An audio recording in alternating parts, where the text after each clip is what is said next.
Ok, salut encore. On va en faire un autre. J'ai choisi le numéro dans le chapitre 5 encore, le numéro 19. Beaucoup de monde m'ont posé la question. Ce qui est important de ce numéro-là, c'est bien de voir que le problème soit en deux temps.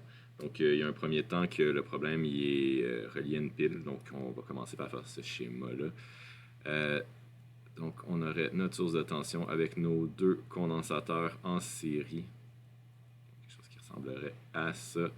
Donc, on va avoir un epsilon qui va pousser par là. On va avoir notre condensateur C1 comme ça, notre condensateur C2 comme ça. Euh, c'est ça. L'idée, c'est de voir comment on va avoir des charges d'accumuler là-dedans, puis ensuite ces charges-là qu'on va apporter dans un circuit, qu'on va relier les armatures de même signe. Donc, il faut être bien conscient que dans un circuit comme ça, qu'est-ce qui va se passer? C'est que j'ai des charges positives ici, des charges négatives de ma borne, qui est ma source.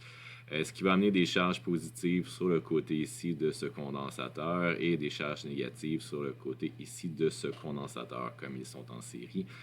C'est les seules charges qu'on est capable de faire. Qu'est-ce qui va se passer dans le milieu? C'est qu'on va induire des charges en fonction des charges qui ont été accumulées ici.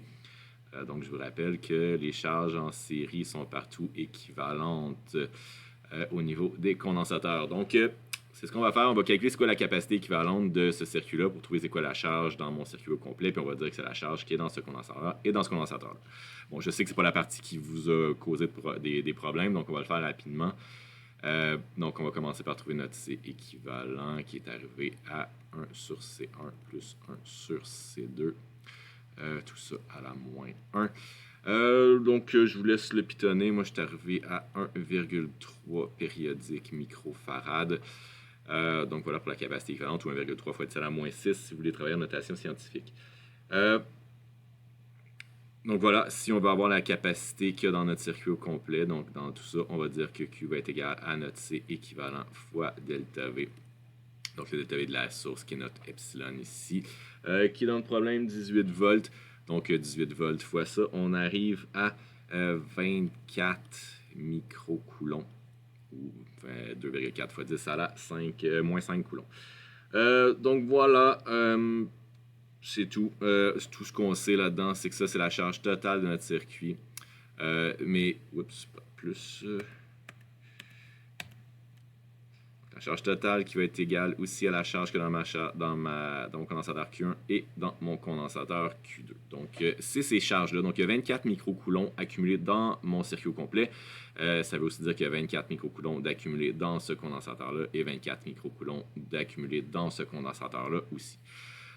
C'est pas mal tout ce que j'ai besoin pour faire la suite. Donc, la suite, ça nous dit que je vais prendre les deux condensateurs et je vais les relier avec les armatures de même signe. Donc, ce que ça veut dire, c'est que je relie mes condensateurs comme ça.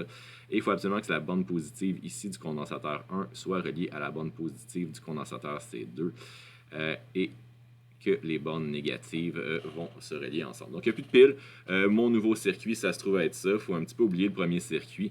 Par contre, ce qui va arriver, c'est que ce qu'on prend comme charge, donc ce qu'il y avait comme charge ici, qu'on a chargé ces condensateurs-là, ça veut dire qu'on accumule 24 microcoulombs par condensateur.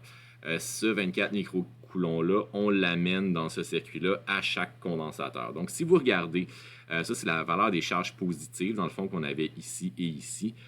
Si tu regardes toute cette partie-là de ton circuit, donc c'est l'ensemble de tes charges positives. Ces charges-là vont s'additionner parce qu'il y en a des positives ici, il y en a des positives là. Donc, qu'est-ce qu'on peut dire? C'est que dans ce circuit-là au complet, dans cette branche-là au complet, qu'est-ce qu'on a? C'est qu'il y a une charge totale qui va être dans ce circuit-là, qui va être égale à, dans le fond, Q1 plus Q2. C'est ça la différence avec le 19 et le 20. Commence un petit peu de la même façon, même s'ils sont en parallèle là, dans le numéro 20.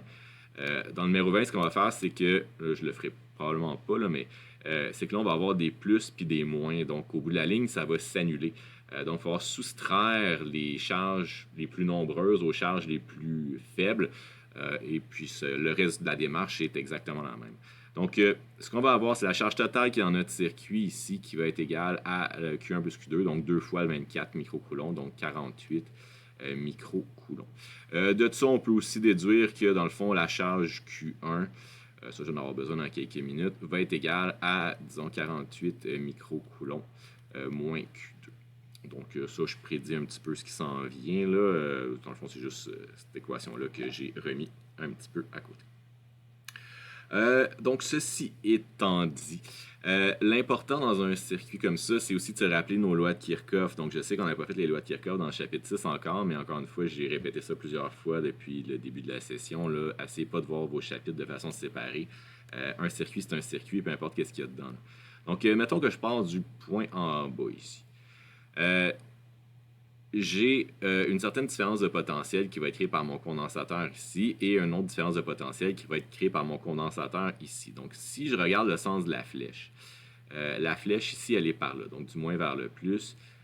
Ici, elle est du moins vers le plus aussi. Donc, si j'essaie de faire mon circuit, donc d'analyser mon circuit avec les lois de Kirchhoff, donc dire que la somme des différences de potentiel dans une boucle fermée doit être égale à 0, c'est encore vrai ici, c'est tout le temps vrai. Donc, qu'est-ce que ça veut dire? Ça veut dire que si je passe de mon point en bas ici et je tourne dans le sens horaire comme ça, je traverse la différence de potentiel du premier condensateur. Donc, disons que ça, c'est mon C1 ici. Là, je trouve l'écrire, disons ici, C1 et C2 en bas.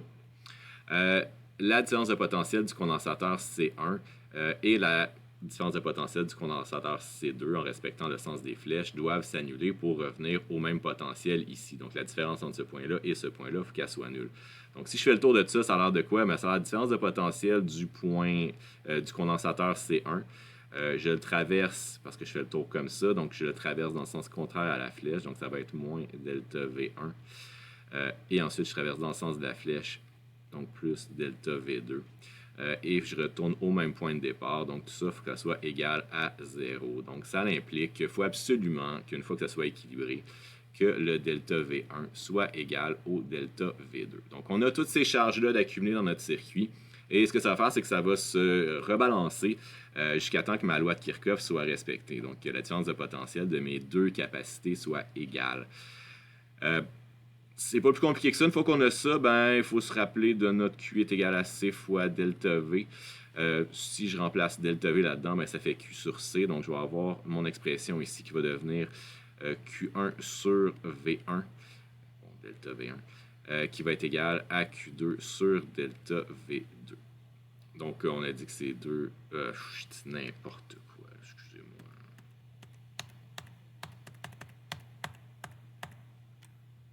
C1, Q2 sur C2. Donc oui, parce que delta V est égal à Q sur C. Donc voilà que ça donne de sauter une ligne, hein, c'est jamais bon.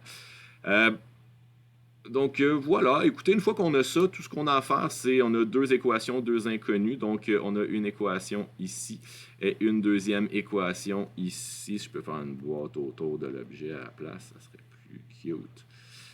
Donc, mes deux équations, deux inconnues. Je fais mon gros possède, c'est pas évident de dessiner sur ces petits panneaux-là qu'on regarde pas où ce qu'on écrit. Donc voilà, écoutez, on va juste se remplacer Q1 ici, puis après ça, on a pas mal gagné. Là, donc, que ça a l'air, on va dire que 48 microcoulomb moins Q2 sur C1 va être égal à Q2 sur C2. Prendre un petit peu plus d'espace là, parce que ça a été taponné tantôt et c'était pas le fun.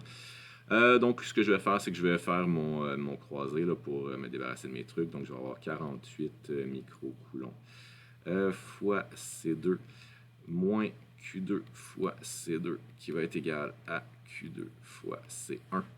Là, ce que je veux, c'est isoler Q2. Donc, je vais tout mettre ensemble, ce qui est Q2. Donc, je vais avoir 48 microcoulomb fois C2 qui va être égal à, là je vais mettre en évidence Q2 par C1 plus C2. Donc ce que je veux c'est Q2, je vais l'isoler, donc je vais avoir 48 microcoulomb.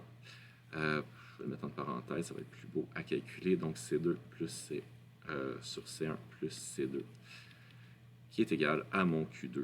Donc voilà, pas mal fini. Donc 48 fois C2, C2 qui valait 4 microfarades, 2 puis 4. Donc dans le fond 48 fois 4 divisé par 6, on arrive ici. Je l'ai pitonné tantôt parce que j'ai pas de mémoire de ces affaires-là. 32 microcoulomb. Si on veut savoir c'est quoi notre Q1, on retourne ici. Donc, l'équation qui était ici, on avait que Q1 était égal à 48 microcoulombs moins Q2, qui va être égal, cette fois-ci, à donc 32, 16 microcoulombs. Voilà. Si on va avoir nos différences de potentiel, ça devrait donner la même chose dans les deux cas. Donc, on a que delta V1 va être égal à Q1 sur C1, qui va être égal à delta V2, qui va être égal à Q2 sur C2. Donc, peu importe qu'est-ce que tu pitonnes dans ça ou dans ça, tu devrais tomber dans les deux cas à, on a 8,0 volts. Donc, voilà pour le numéro 19.